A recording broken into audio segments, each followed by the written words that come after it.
ಪೂಜ್ಯಾಯ ರಾಘವೇಂದ್ರಾಯ ಸತ್ಯಧರ್ಮರಥಾಯ ಚ ಭಜತಾಂ ಕಲ್ಪವೃಕ್ಷಾಯ ನಮತಾಂ ಕಾಮಧೇನುವೆ. ರಾಯರು ಅವ್ರನ್ನ ನಂಬಿರೋ ಭಕ್ತರನ್ನ ಹಲವಾರು ರೀತಿ ಕಾಪಾಡಿದ್ದಾರೆ. ಎಲ್ಲರ ಜೀವನದಲ್ಲೂ ಒಂದೇ ರೀತಿ ಕಷ್ಟ ಅನ್ನೋದಿರಲ್ಲ, ಒಬ್ಬೊಬ್ರಿಗೂ ಒಂದೊಂದು ರೀತಿ ಇರುತ್ತೆ. ಆ ಕಷ್ಟನ ರಾಯರಿಗೆ ಹೇಳ್ಕೊಬೇಕು ಅಂತ ರಾಯರ ಸನ್ನಿಧಿಗೆ ಹೋಗ್ತಾರೆ. ಆಗ ರಾಯರು ಅವರ ಭಕ್ತರ ಹಿಂದೆ ಯಾವ ರೀತಿ ಕಾವಲಾಗಿರ್ತಾರೆ ಅಂದರೆ, ಈಗ ನಾನು ಹೇಳೋ ಈ ಒಂದು ಕತೆ ಅದಕ್ಕೆ ಉದಾಹರಣೆ. ಈ ವ್ಯಕ್ತಿ ಜೀವನದಲ್ಲಿ ನಡೆದಿರೋ ಇದೊಂದು ಅದ್ಭುತವಾದ ಘಟನೆ.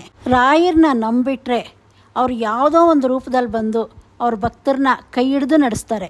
ರಾಯರೇ ಬಂದು ಕಾಪಾಡಲ್ಲ, ಆದರೆ ಯಾವುದೋ ಒಂದು ರೂಪದಲ್ಲಿ ಬಂದು ಕಾಪಾಡ್ತಾರೆ. ಈ ವ್ಯಕ್ತಿ ಜೀವನದಲ್ಲಿ ರಾಯರು ಮಾಡಿದ ಪವಾಡ ಯಾವ ರೀತಿ ಇತ್ತು ಅಂದರೆ, ಒಂದು ದಟ್ಟವಾದ ಕಾಡು, ಯಾವುದೋ ದೂರದ ಊರಿಗೆ ಪ್ರಯಾಣ ಮಾಡ್ತಿದ್ರು. ಅಲ್ಲಿ ಯಾವುದೇ ಒಂದು ಮನೆ ಆಗಲಿ ಮನುಷ್ಯರಾಗಲಿ ಏನೂ ಇರಲಿಲ್ಲ. ಅಲ್ಲಿ ಅಷ್ಟು ದೊಡ್ಡ ಕಾಡಲ್ಲಿ ಪ್ರಯಾಣ ಮಾಡ್ತಿದ್ರು. ಹೋಗೋ ರಸ್ತೆಯಲ್ಲಿ ಗಾಡಿ ಕೆಟ್ಟೋಗತ್ತೆ. ಅದು ಸಂಜೆ ಸಮಯ ಆಗಿತ್ತು.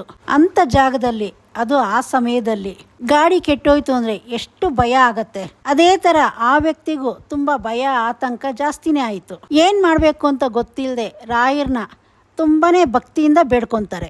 ಇದು ಸಂಜೆ ಸಮಯ ಆಗಿದ್ರಿಂದ ಅಲ್ಲಿ ಯಾವುದೇ ಗಾಡಿಗಳು ಓಡಾಡ್ತಾ ಇರಲಿಲ್ಲ. ಇನ್ನೊಂದು ಭಯ ಏನಂದರೆ, ತುಂಬಾ ಪ್ರಾಣಿಗಳಿದ್ವು. ಏನು ಮಾಡೋದು ಅಂತ ಗೊತ್ತಿಲ್ಲದೆ ಮುಂದೆ ಯಾರಾದರೂ ಸಿಗ್ಬೋದು ಅಂತ ರಾಯರನ್ನ ನೆನೆಸ್ಕೊಂಡು ಹೋಗ್ತಾ ಇರ್ತಾರೆ. ಹೋಗ್ಬೇಕಾದ್ರೆ ಹಲವಾರು ಥರ ಶಬ್ದಗಳು ಬೇರೆ ಏನೇನೋ ಕೇಳತ್ತೆ. ಈ ವ್ಯಕ್ತಿಗೆ ಆಗ ಇನ್ನೂ ಭಯ ಆಗತ್ತೆ. ರಾಯರ ಹೆಸರು ಹೇಳ್ಕೊಂಡು ರಾಯರ ಜಪ ಮಾಡಿಕೊಂಡು ಮುಂದೆ ಹೋಗ್ತಾ ಇರ್ತಾರೆ. ಆಗ ಹೋಗ್ತಾ ಹೋಗ್ತಾ ಕತ್ಲು ಜಾಸ್ತಿ ಆಗತ್ತೆ. ಈ ವ್ಯಕ್ತಿ ಗಾಡಿ ಕೆಟ್ಟಾಗ ಸಂಜೆ ಆಗಿತ್ತು. ಆಗ ಸ್ವಲ್ಪ ದಾರಿಯಾದ್ರೂ ಕಾಣಿಸ್ತಾ ಇತ್ತು. ಸಮಯ ಸಾಕ್ತಾ ಸಾಕ್ತಾ ಕತ್ಲು ಆವರಿಸ್ಕೊಳಕ್ ಶುರು ಆಗತ್ತೆ. ಅದೇ ರೀತಿ ಭಯನೂ ಜಾಸ್ತಿ ಆಗ್ತಾನೆ ಬರುತ್ತೆ.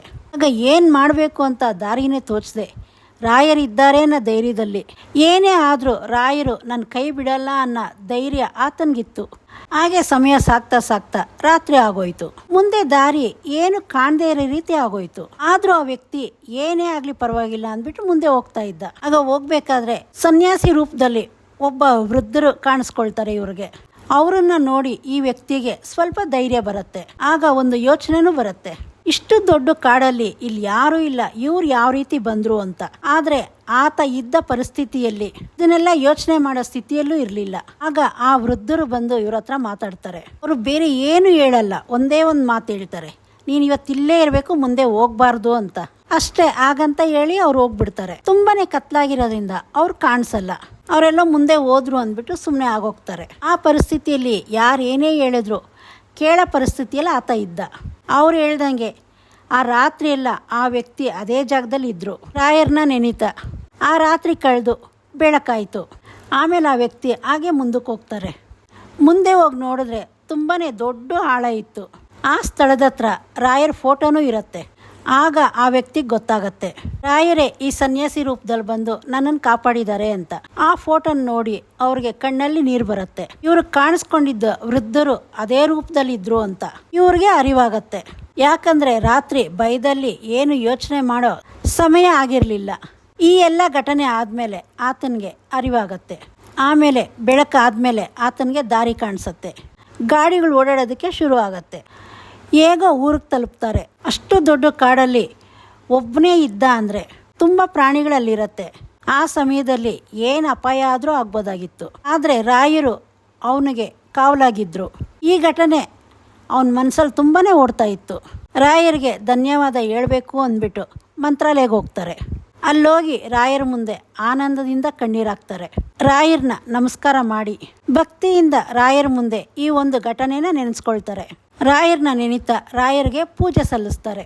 ಇದರಿಂದ ನಮ್ಗೇನು ಅರ್ಥ ಆಗತ್ತೆ ಅಂದರೆ, ನಮ್ಮ ಮನಸ್ಸು ಶುದ್ಧವಾಗಿತ್ತು ಅಂದರೆ ರಾಯರನ್ನ ನಂಬಿ ಏನೇ ಆದರೂ ನೀನು ನಮ್ಮ ಜೊತೇಲಿ ಇದೆಯಾ ಅಂದ್ಬಿಟ್ಟು ಒಂದು ಒಳ್ಳೆ ಮನಸ್ಥಿತಿಯಿಂದ ಇದ್ದರೆ ರಾಯರು ನಮ್ಮ ಜೊತೆನೇ ಇರ್ತಾರೆ ಅಂತ ಇದೊಂದು ಉದಾಹರಣೆ. ನಮ್ಮ ಕಷ್ಟ ಕಾಲದಲ್ಲಿ ಯಾವುದೋ ಒಂದು ರೀತಿ ಸಹಾಯ ಮಾಡ್ತಾರೆ.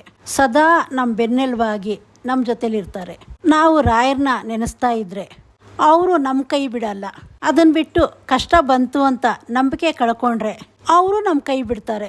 ಏನಾದರೂ ಒಂದು ಒಳ್ಳೇದಾಯಿತು ಅಂದರೆ ಅದನ್ನು ನಾವು ರಾಯರಿಗೆ ಒಪ್ಪಿಸ್ಬೇಕು. ನನ್ನ ಜೀವನದಲ್ಲಿ ಈ ರೀತಿ ಒಳ್ಳೇದಾಗಿದೆ ಅಂತ ಅದನ್ನು ಬಿಟ್ಟು ಸುಖ ಬಂತು ಅಂತಲೂ ರಾಯರನ್ನ ಮರೆಯೋದು, ಈ ರೀತಿ ಎಲ್ಲ ಮಾಡಿದ್ರೆ ಕಷ್ಟ ಅನ್ನೋದು ಯಾವುದೋ ಒಂದು ರೀತಿ ಬಂದೇ ಬರುತ್ತೆ. ಆಗ ರಾಯರು ನಮ್ಮ ಜೊತೆ ನಿಲ್ಲಲ್ಲ. ಕಷ್ಟ ಬರಲಿ ಸುಖ ಬರಲಿ ನಮ್ಮತನನ ನಾವು ಬಿಡದೆ ನಾವು ಸರಿಯಾಗಿದ್ದು ರಾಯರನ್ನ ನೆನೀತಾ ಹೋದರೆ ಆಗ ಎಂಥ ಪರಿಸ್ಥಿತಿ ಬಂದ್ರೇನು ರಾಯರು ನಮ್ಮ ಕೈ ಬಿಡಲ್ಲ.